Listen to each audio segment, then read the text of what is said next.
रात के 1:30 बजे मौसी के घर के बाहर कुआ पूजन के ढोल बाजन की आवाज आने लग रही। मौसी की लड़की रिया ने खिड़की ते बाहर देखा।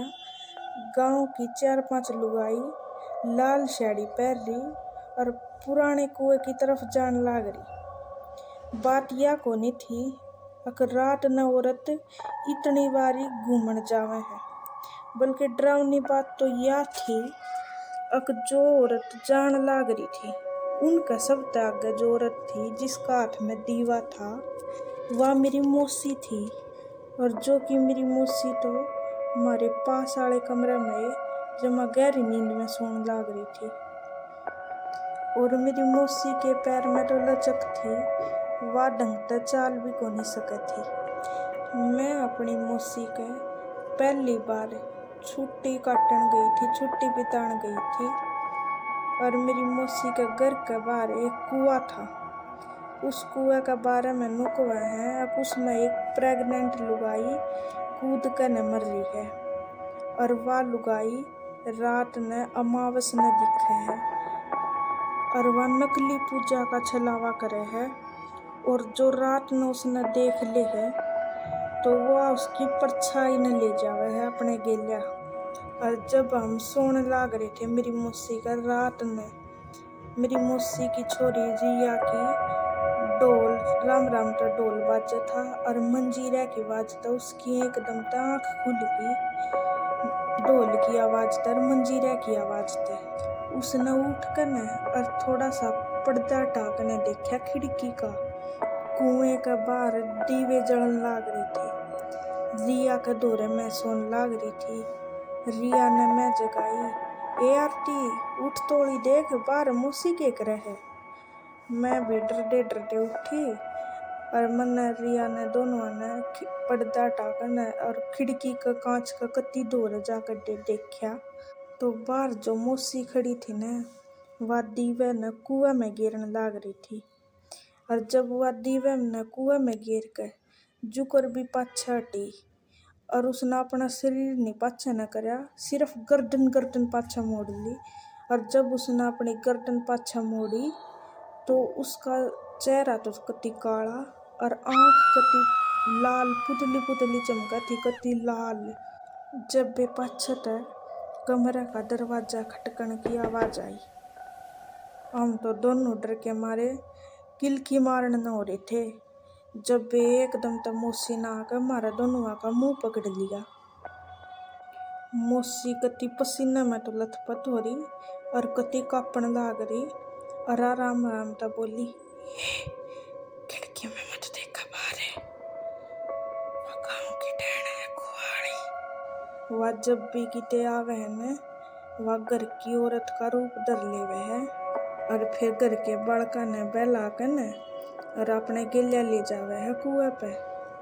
जब हमने एक बार भी उसका नहीं देख लिया और उसकी नजर थारे ऊपर पड़ गई न तो वह हमने भी अपने गिल्या कुएं में लेकर चली जाओगी। जब एक बार कुएं की डायन किसी ने देख ले है न तो वह गिल्या ही लेकर चली जावे है उसने। जब कुएं का बाहर की कानी था किसी लुगाई की कत्ती हंसन की और कति नुचे तेज गुंजन की आवाज आवे और मौसी कति खिड़की के पास आकर न बोली, आरती रिया आज कुएं का ठंडा पानी है, ठंडा पानी ना पीना हो के बाहर। उस भूतनी की नकली मौसी की आवाज सुनकर मौसी ने साइड देनी अलमारी खोली और हनुमान चालीसा की किताब काढ़ ली और गंगा जल की बोतल लेकर आई। फिर मारता बोली, जब तक यह भीतर को नहीं आ सकते डैन, जब तक कोई इसने नू ना कहे तू भीतर आ जा कुआड़ खोल कर न। लेकिन यह अपने भीतर में इतना डर पैदा कर देगी कि आप अपने आप पर कुआड़ खोल देंगे। फिर थोड़ी देर बाद मेरी माँ के बाहर रोन की आवाज आई, आरती बेटी कुआड़ खोल दे, या जो भीतर है न या तेरी मौसी को नहीं या डैन से। मैं अपनी माँ की रोंदी हुई आवाज सुनकर न और मैं कुआड़ा का नीच गई और मैं साकड़ खोलन नहीं हो रही थी। एकदम रिया ने मेरा हाथ पकड़ लिया और बोली, ए तने या छलावे में फंसावे है, या मौसी को या चाची को नहीं है, चाची तो तने बेरा को नहीं, शहर में है, शहर तक कुकर आ जाओगी इतनी रात न चाची। मेरा तो एकदम तय सम्मोहन टूट गया और मैं एकदम तय पीछे हट गई। फिर वह डैन मारी वह नू समझ गई, हाँ भाई ये मन जान गया और मेरी चालाकिया ने समझ गई। बाहर तय खिड़की का बाहर तय इसी होवे वह अपने नाखूना ने घसीटन लाग रही और खिड़की ने नोचने लाग रही अपने नाखूना ते, लंबे लंबे नाखूना ते। पति में चर चर की आवाज आने लाग रही थी।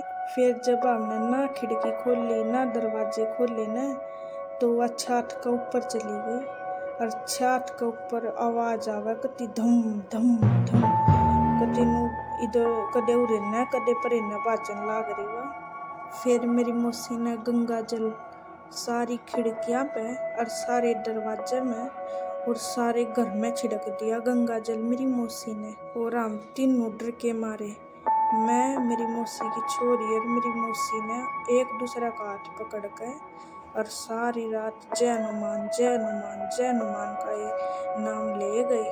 कति सारी रात हमने इतनी मुश्किल तक काटी।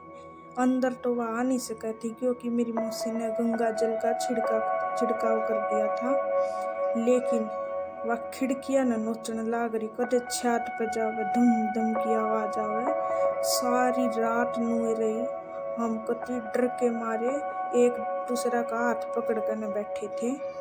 आराम आराम तय बड़ी मुश्किल त रात गई। वह एक रात 1 साल के बराबर हो रही थी मारे खातर। जब आराम आराम तय अंधेरा हटने लग गया और सुबह होने लगी। जब सुबह के 6 बज गए, सूरज की पहली किरण घर का सामने ऊपर पड़ी और जब मंदिर की घंटी बजी, सारे आदमी हमारे घर के सामने आ लिए मेरी मौसी का। जब हमने कुआड़ खोली और कुएं में तो एकदम ऐसी आवाज आई जुनू तो घनी बाहर चीज कुएं में एकदम जाकर। जब मौसी ने बाहर जाकर देखा कुआ का दौर है तो सब कुछ कति नु शांत था जुनू कुछ भी ना हो। लेकिन मेरी मौसी की जो खिड़की है उन पर किसी लुगाई के लंबे लंबे नाखूना के और कति काले काले हाथा के निशान थे और खिड़की पर खरोचन के निशान थे। उस दिन का बाद मैं तो है ना अपनी मौसी का घर आने गई और उससे दिन बैग पैक करके मैं तो अपना घर आ गई थी। मैं अपनी मौसी तो बोली, मौसी मैं को नहीं आऊँ इतना इस कुआ पे काकि मैं इलाज नहीं हो लेंदा, इतना इस डैन की आत्मा ने बांध नहीं देते, मैं नहीं आंदी अड़े। वो दिन है और आज का दिन है। मैं मेरी मौसी का घर आने गई, बाकी तो वह डैन बंधवा दी। गांव के पंडित बुलाकर न पुजारी बुलाकर न कई गांव के उधर वह बंधवा दी डैन। पर फिर भी डर के मारे मैं अपनी मौसी कहने गई ईब लग और उस दिन का बाद।